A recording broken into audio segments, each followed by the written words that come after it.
Hello everyone, welcome to KAMP Student Radio. My name is Peyton and this is the KAMP News Interview Series Hour.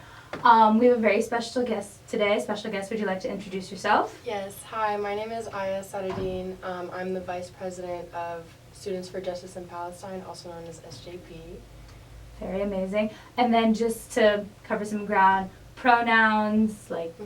Yeah, so my pronouns are she, he, they. Okay. Yeah. Okay, just for future reference.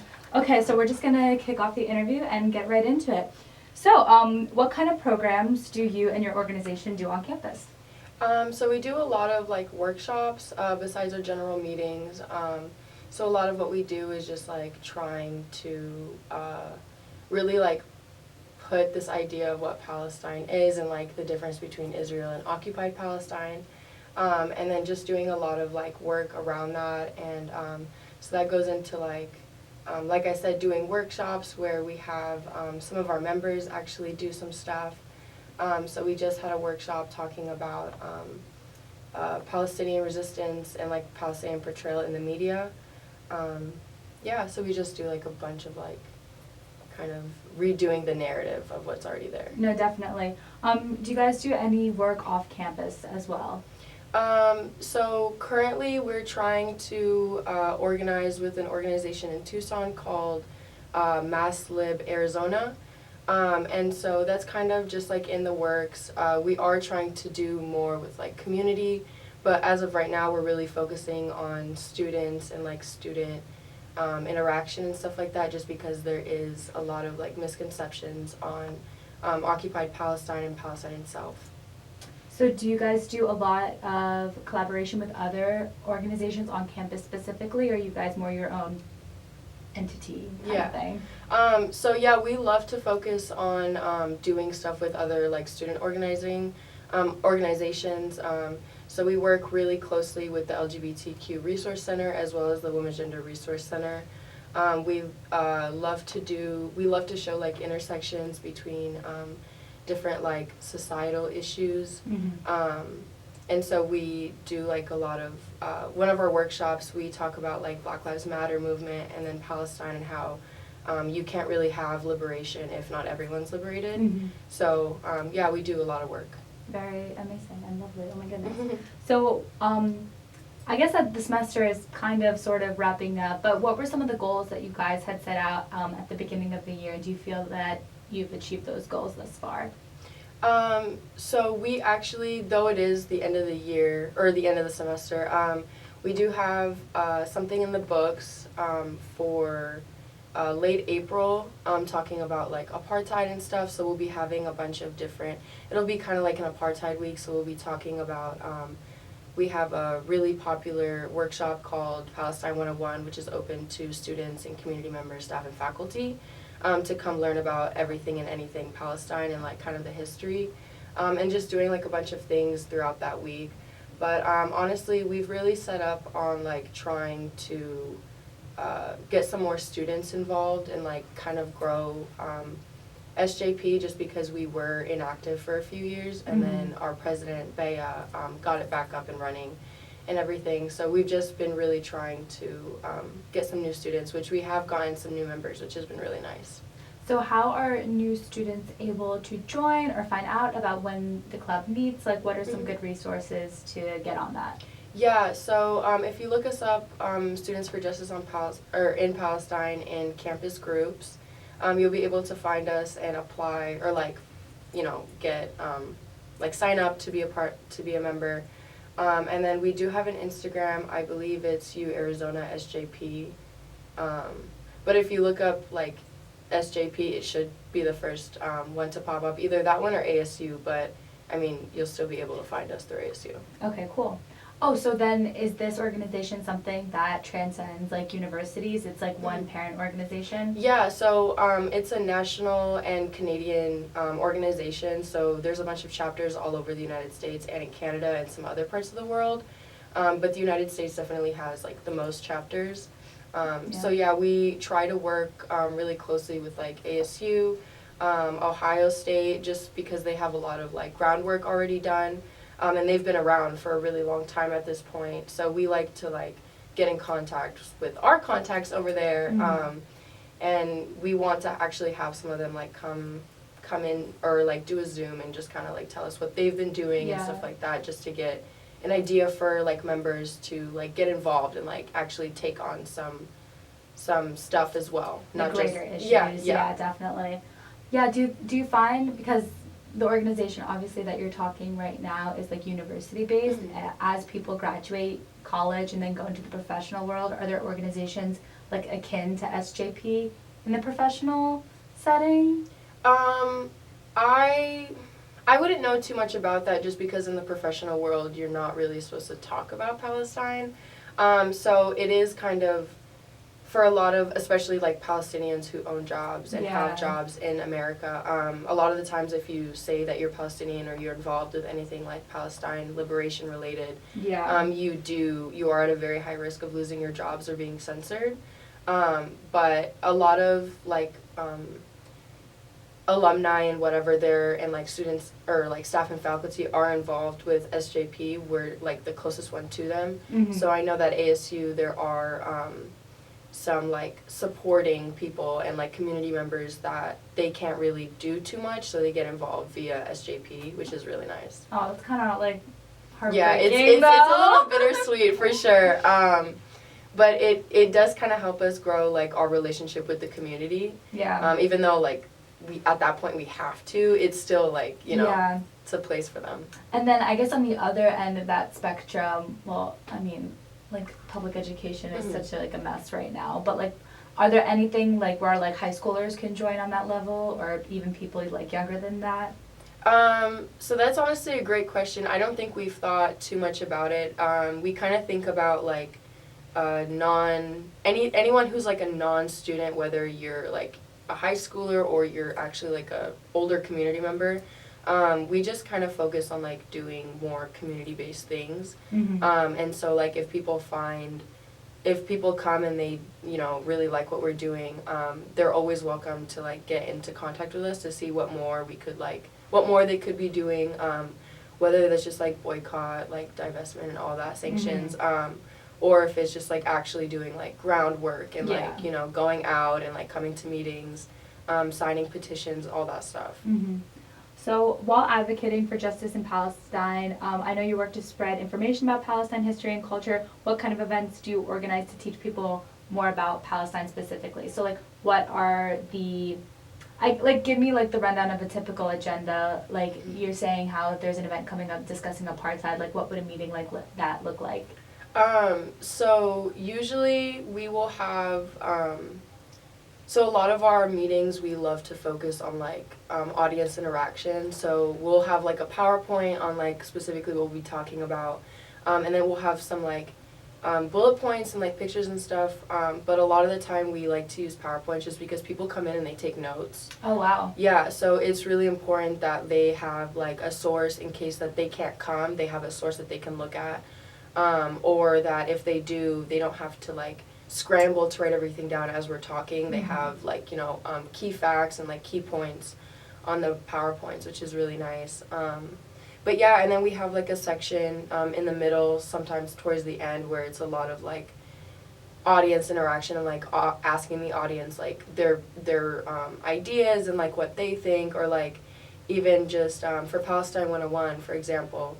We do a little section towards the end before we get to like questions, where it's like we give a bunch of different examples, like which one is anti-Semitism and which one is just anti-Zionist. And so getting members to figure out the difference between like, this is something that's anti-Zionist and it isn't anti-Semitism. Like those things are not together. Like they are very misconstrued to be together, but they're not.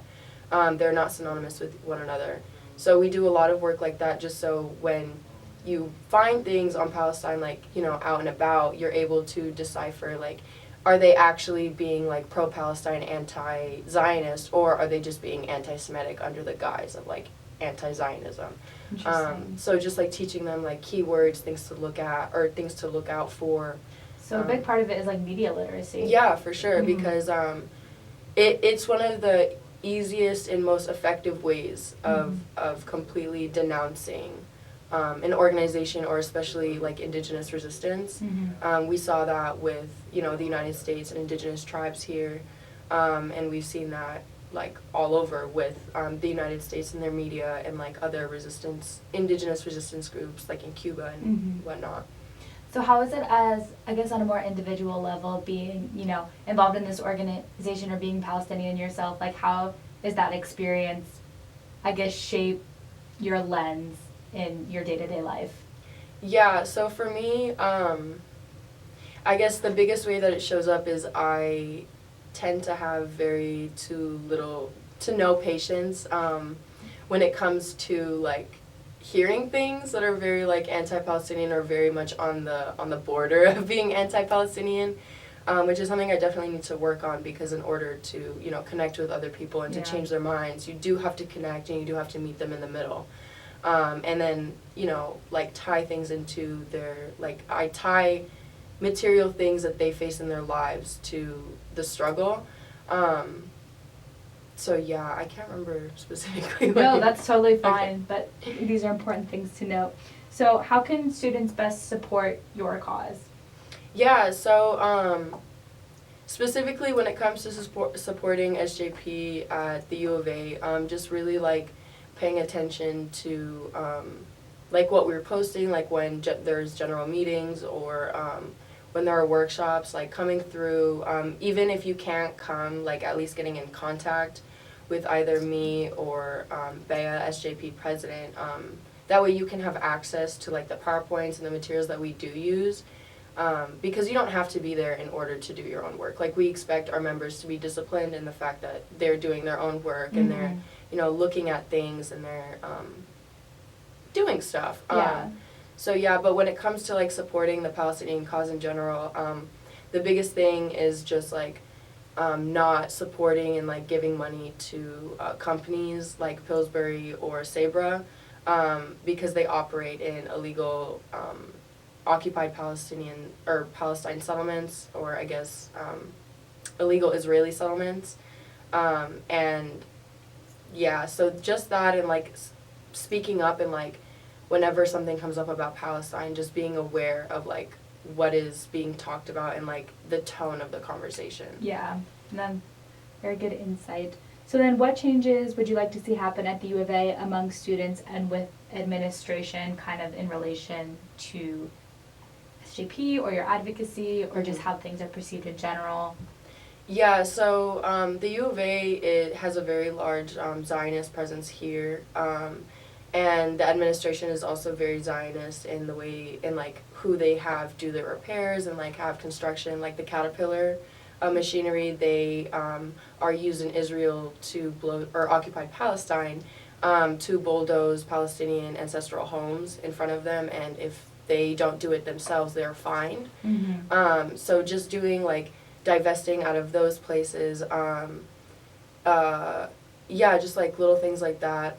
J Street is also a very like Zionist organization, and they receive a lot of funding as well.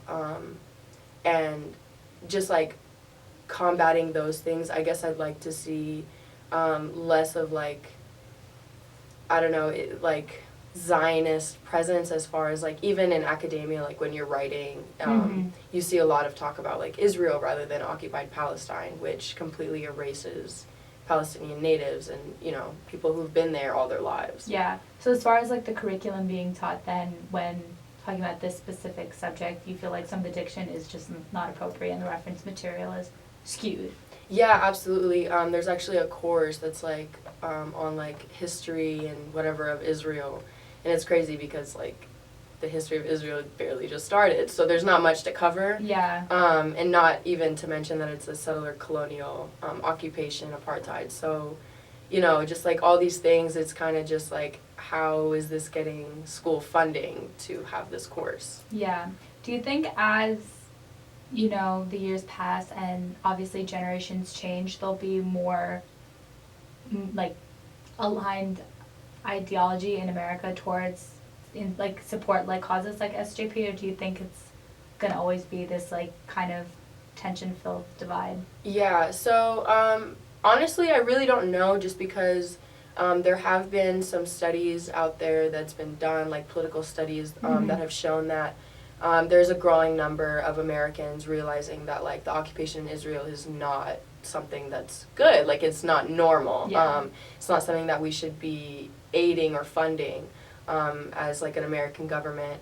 But at the same time, like the struggle with Palestinian natives and the struggle with indigenous tribes here in the United States is very much intertwined and connected. So honestly, I don't really know, just because some people may not want to feel hypocritical about being on like stolen land and then talking about, oh, you need to get off stolen land, you know?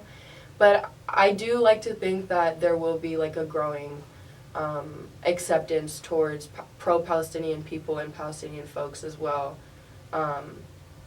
Yeah. Nice. So then, what do you feel have had the university's culture or the culture of Tucson as a whole?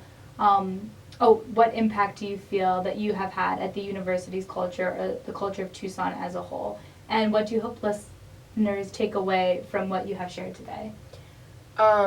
So like a big thing is that we do like Kufiyah Thursdays, which is where you like show your solidarity with Palestine by wearing a kufiyah, which is it's also known as a shmagh, which a lot of people have more like knowledge with that, but it's essentially just like what Palestinian resistance fighters use in order to fight back and also keep their identity like safe. So I've seen like a lot of folks like stop me, you know, and ask me about that on Thursdays, and as well as like when I wear my SJP member shirt, people tend to like stop me and ask me a bunch of questions about like, you know, who we are, what do we do, where can you find us, like our meetings and stuff like that.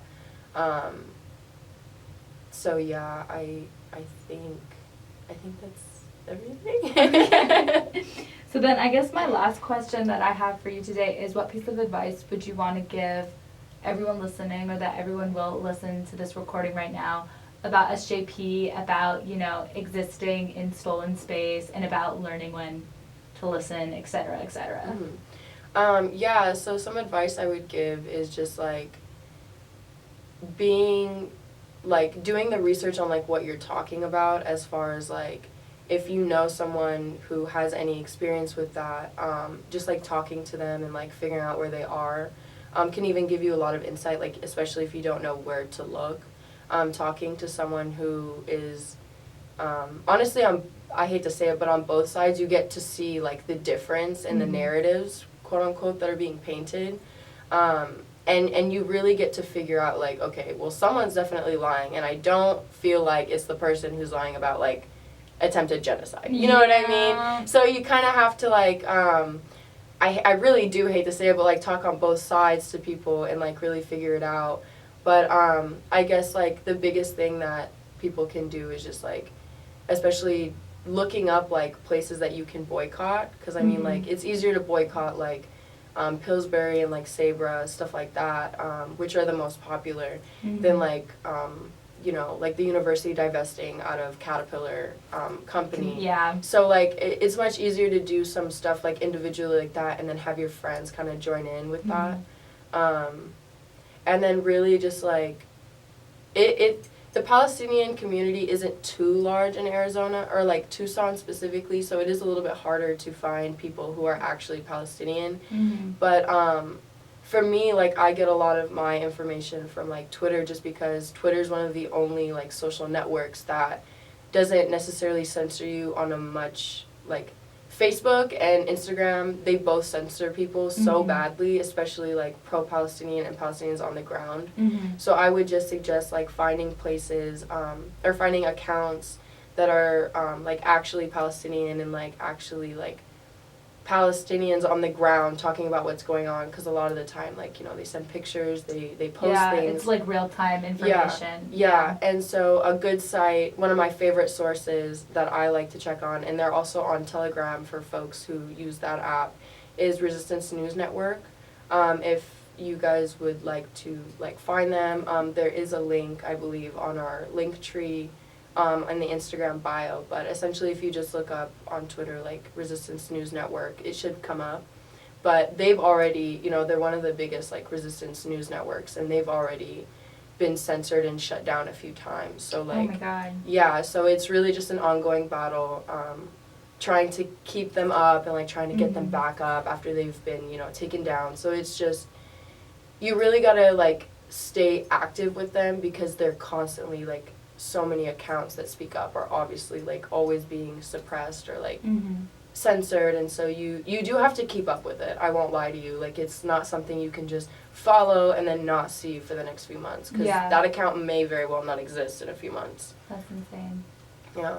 So as far as being like an active and invested, not really like I guess social media presence in relation to this, but like online and getting accurate information, do you think that, because some people like, especially those in the older generation, don't really get news per se from social media, so do you think like larger news sites report accurately on what's going on, or is it like too skewed to even pay attention to? Honestly, it is too skewed to pay attention to. I honestly don't recommend like doing that. Like that's why like being pro-Palestine is really having discipline and doing the work, just because it is really hard to be able to decipher like what the media is saying, which is why we do so many like workshops on like media literacy. Like it's not just like when it comes to reading books. It's very much like the news that we watch. They always reference Palestinians as insurgents or militants or whatever when an Israeli, like when Palestinians are wounded or whatever. But then when Israelis are wounded, it's like, oh, like, you know, this innocent citizen. Yeah, like, and then even then, like, they completely try to erase Palestinians as a whole by like taking away our names. They just call us like Arab citizens of Israel, when in reality we do not. It is very, very, very rare for a Palestinian to even get citizenship in Israel, whereas anyone else, you could literally go, like, as long as you'd have no like Palestinian ancestral DNA, you will get your citizenship with a blink of an eye. But if you have anything tying you back to ancestral Palestine, it's nearly impossible. So are there, I guess, how do I phrase it? So then the Palestinian population that, let's say, is currently living in Israel, are they being actively like promoted to move out, or? Yeah, so Palestinians living in occupied Palestine, they are either arrested, they're shot, you know, they are just, a lot of them are placed into administrative detention, which is indefinite imprisonment with no charges. There is also, as I mentioned earlier, Israeli like government and Israeli higher ups, including like military and even, you know, citizens, they will force Palestinians to either bulldoze their own house, like be the one bulldozing them, or they have to pay a fine that they won't be able to really pay back, because the government of Israel has like made it nearly impossible for them to make money by closing off, you know.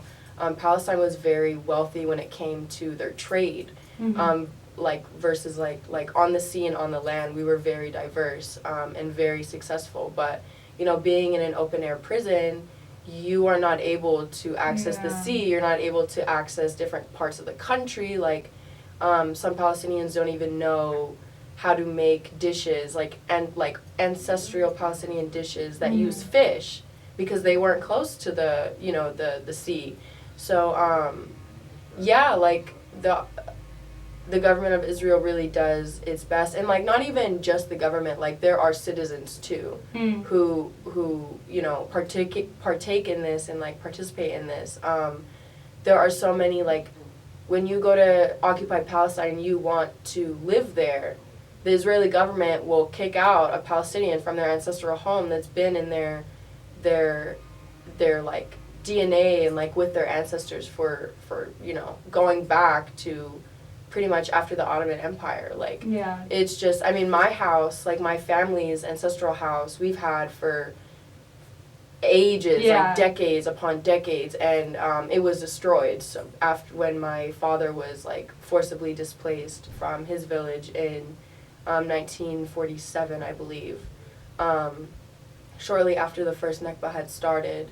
So yeah, like you really get to see I guess the dehumanization of Palestinians by both the Israeli government and its citizens. So how do you feel, because I know a bunch of people that go on birthright to occupy Palestine. How, as a Palestinian, what like emotions does that bring up?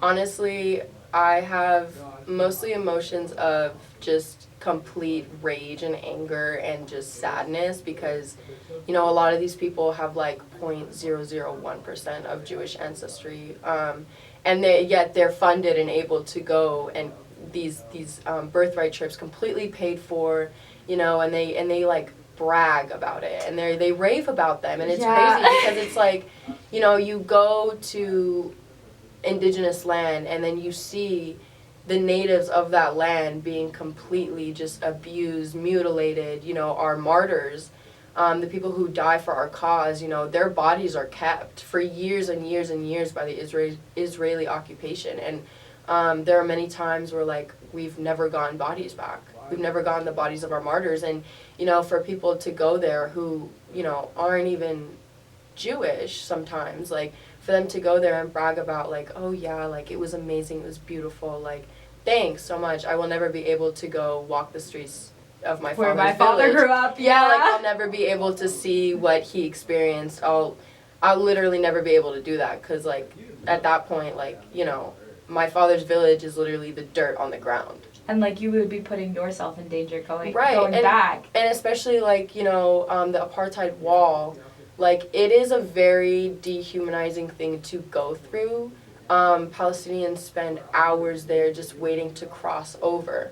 I believe last year or a few months ago, there was literally, like, a toddler who was forced to take off his shirt because it had a gun on it. And it was simply just, like, a gun. Like, I don't even, you know. But, like, then you have Israeli settlers and people visiting Israel who have, like, you know, these, like, literally, like, military grade weapons on them, and they're just allowed to walk in and, you know, go around and walk around freely with nothing. And, like, if they are ever stood up to, like, the Israeli occupational forces are right there protecting them. And it's vice versa. Like, when Israeli occupational forces are being stood up to and fought back against, like, settlers come in and they start helping them. So it's very much like there is no difference between, to me, there is no difference between someone who's in the Israeli occupational force and also being a settler, because 9 times out of 10, they're both from the same place. A lot of settlers that are in occupied Palestine are very much European or they're American. They have little to no ties to occupied Palestine, whereas my father was literally displaced. I'm a first-generation Palestinian American, and I will not be allowed to go visit my home for probably the next couple decades. It's heartbreaking. Yeah, it's really something, and I feel like that's kind of what keeps me going. Like, you know, as far as, like, it is a hard struggle to fight. Like, it is so disheartening seeing how, like, we are viewed amongst, you know, like, even some people that I've met, like, I tell them that I'm Palestinian and I get this look. Really? You know, like, I tell people I'm Palestinian, they're like, oh, like, have you ever been to blank, blank, blank in Israel? I'm like, you mean occupied Palestine? Yeah. No, I haven't, because I'm not allowed to go back home. Yeah. So, it's very, like, disheartening, but then, you know, I remember that, like, my ancestors, like, the people who came before us, like, they've been fighting the fight, and, like, we have been successful in some ways. Like, small wins are still wins. And so just, like, trying to, like, do my work, you know, in the United States, like, basically in the belly of the beast, while, you know, my people are very much being martyred multiple times, like, multiple people being martyred every day. It's, like, my way of helping them, because it's not like you can send care packages anymore. Yeah. We used to do that every couple months, and now we are literally, like, not allowed to. They will be sent back, or they will be rummaged through by by Israeli forces, and then they steal everything that is actually of use, and they give them, like, the scraps. Yeah. Like, they do that with letters. You think they're not going to do that with goods? Yeah. So, yeah. So you attended, like, I'm assuming, public school in America. Mm-hmm. How was, let's say, like, education surrounding, you know, World War II?